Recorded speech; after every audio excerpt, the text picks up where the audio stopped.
최근 한 달 동안 코로나19 감염자가 폭발적으로 늘어났습니다. 이로 인해 사회적 활동이 위축되고 경제가 마비되고 있습니다. 코로나19 확산이 멈출 기미를 보이지 않기 때문에 앞으로의 전망도 매우 어둡고 비관적입니다. 지금 상황은 하바국이 살던 시대와 많이 유사합니다. 하바국의 고백을 들어보면 상황이 얼마나 위급했는지 느낄 수 있습니다.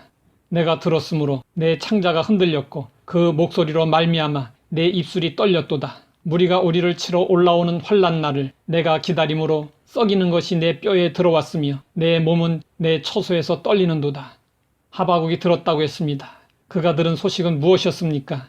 신흥 강국으로 등장한 바벨론이 아수르와 애굽을 삼키고 머지않아 유다를 침공한다는 것이었습니다. 당시 강대국이었던 아수르와 애굽이 정복을 당했다면 유다의 장래는 불을 보듯 뻔한 것입니다. 하바국은 이런 상황을 내다보면서 창자가 흔들렸고 입술이 떨렸고 뼈가 썩는 것 같고 몸이 부들부들 떨렸습니다. 그동안 우리는 코로나19와 잘 싸웠습니다. 그러나 코로나19가 다시 크게 확산되었습니다. 지금 확산을 차단하지 못하면 걷잡을 수 없는 상황에까지 갈 수 있다는 경고에 불안감이 밀려오고 있습니다. 날이 갈수록 스트레스가 심해지고 있습니다. 사람들의 얼굴에서 기쁨이 사라지고 마음의 어둠이 깃들고 우울감이 커지고 있습니다. 그러면 우리는 어떤 모습으로 살고 있습니까? 그리스도인은 세상 사람과 가치관이 다르고 인생관이 다르고 세계관이 다릅니다. 그렇다면 세상 사람들과 사는 방법이 달라야 합니다. 고난에 대처하는 모습도 달라야 하고 기쁨과 즐거움의 대상도 달라야 합니다. 위기 극복의 방법도 달라야 하고 코로나19를 대응하는 방법도 당연히 달라야 합니다. 전에는 밥 한번 같이 먹자, 차 한잔 하자는 것이 우리의 인사였는데 요즘은 그런 말을 못합니다. 부득이 식당에 가서 밥을 먹는 것도 사람 만나는 것도 꼭 필요하지 않으면 경계하게 됩니다.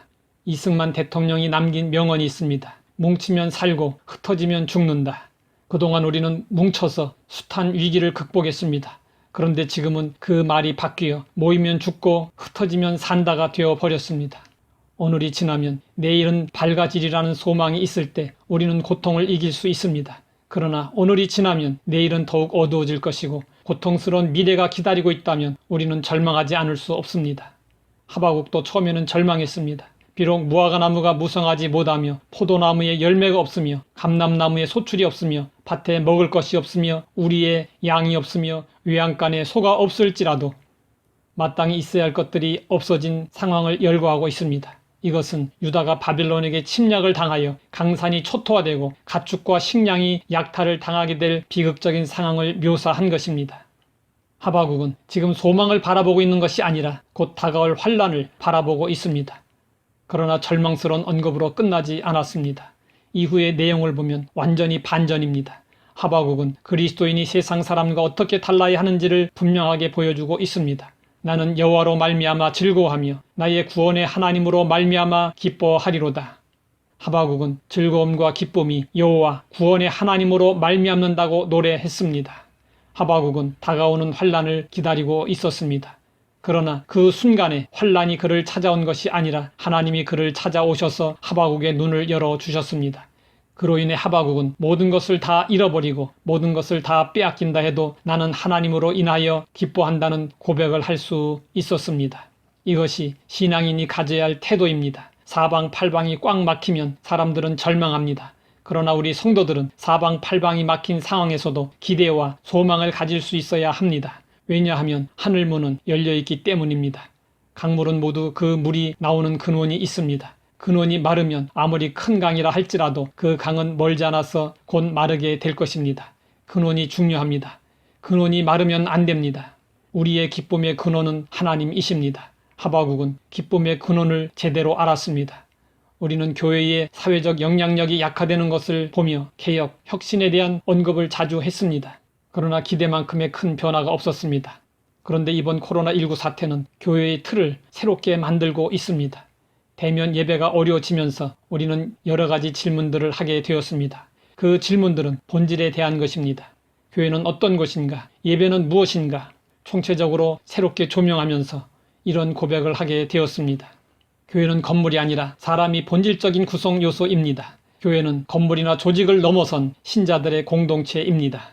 예배드리면 죽인다고 칼이 들어올 때 목숨을 걸고 예배드리는 것이 신앙입니다. 그러나 예배 모임이 칼이 되어 이웃의 목숨을 위태롭게 하면 모이지 않는 것이 신앙입니다.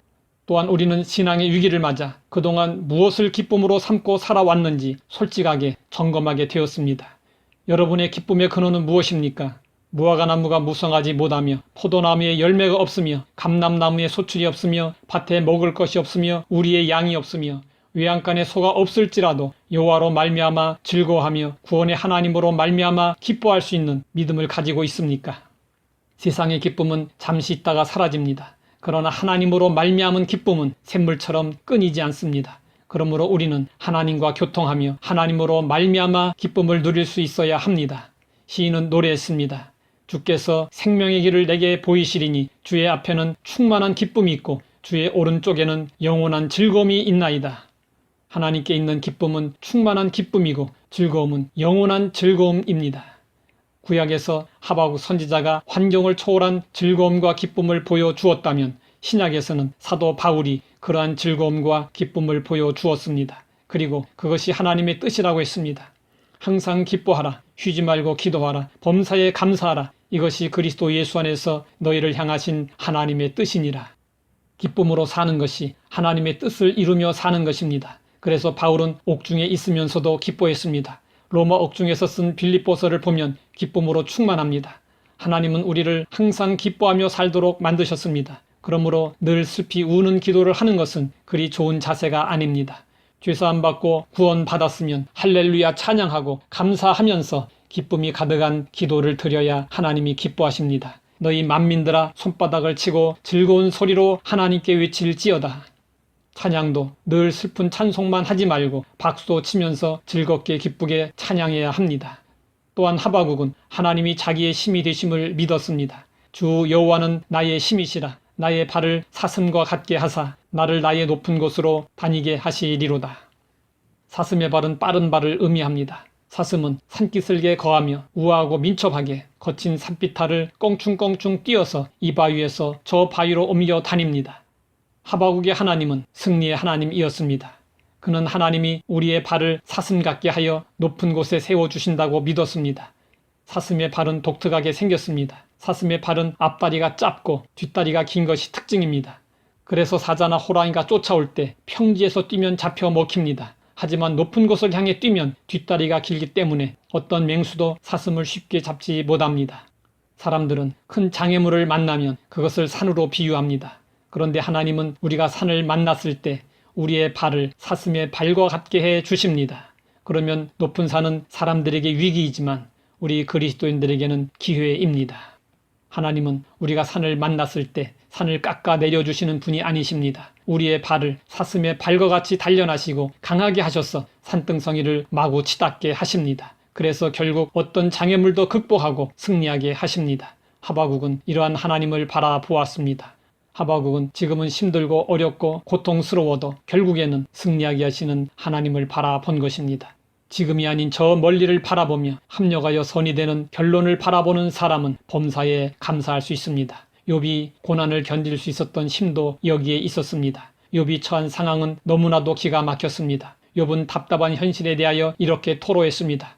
내가 앞으로 가도 그가 아니 계시고 뒤로 가도 보이지 아니하며 그가 왼쪽에서 일하시나 내가 만날 수 없고 그가 오른쪽으로 돌이키시나 배울 수 없구나. 그러나 여기서 끝나지 않았습니다. 욥은 믿음으로 고백했습니다. 그러나 내가 가는 길을 그가 아시나니 그가 나를 단련하신 후에는 내가 순금같이 되어 나오리라. 욥은 오늘을 바라보지 않았습니다. 마지막 결론 해피엔딩을 바라보았습니다. 이래서 욥의 믿음이 대단하다고 하는 것입니다. 우리가 위기를 극복하는 방법은 하나님을 나의 힘으로 삼고 하나님만을 바라보는 것입니다. 그러면 하나님은 우리의 발을 사슴과 같게 하사 승리하게 하십니다. 하박국은 하나님을 믿는 선지자로서 위기에 대처하는 자세가 달랐습니다. 즐거움과 기쁨의 대상이 달랐습니다. 우리도 세상 사람들과 달라야 합니다. 우리에게 하나님이 계시기 때문입니다. 위기는 위험스럽지만 기회입니다. 이번 코로나19로 인한 위기는 우리의 교만을 치유하고 우리를 더 성숙시키고 신앙을 새롭게 할 수 있는 기회입니다. 하나님 아버지, 날마다 우리와 함께 하시고 지키시고 인도해 주시니 감사합니다. 코로나19로 인해 큰 위기를 맞고 있지만 우리는 그 위기 속에서 하나님을 새롭게 발견하고 우리의 신앙을 재점검하고 개혁할 수 있는 좋은 기회를 맞이했습니다.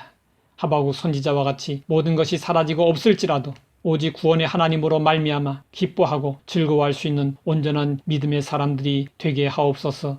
예수님의 이름으로 기도드립니다.